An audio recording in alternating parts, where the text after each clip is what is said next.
If you've been trying to unlink your Rocket League account from Epic Games, this video will walk you through it step by step in a simple, safe way. Whether you're switching platforms, cleaning up old linked accounts, or just trying to manage your Epic Game settings, I'm going to show you exactly where to go and what to click. And before we get started, if this tutorial helps you out, make sure to hit the like button and subscribe for more quick gaming tutorials just like this. Alright, let's jump in. First, open your browser and go to epicgames.com. Once the site loads, sign in using the Epic Games account that is linked to your console or platform. This is really important because you want to make sure you're editing the correct account before you unlink anything.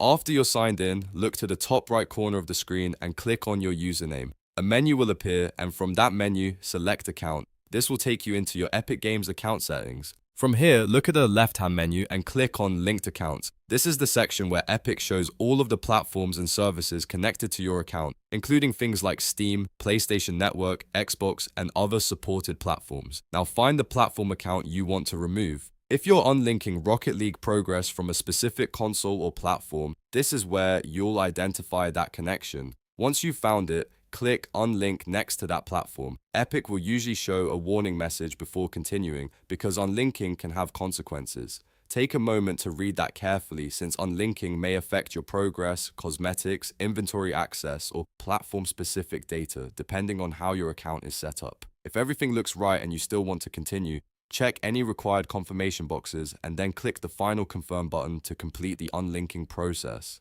After that, the platform should no longer be connected to your Epic Games account. It's always a good idea to refresh the page or sign out and back in just to make sure the change went through properly.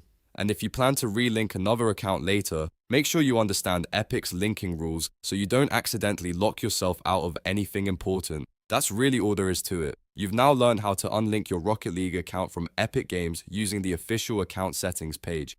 If this video saved you some time, please hit like, subscribe, and turn on notifications so you don't miss the next gaming how-to guide. Thanks for watching, and I'll see you in the next one.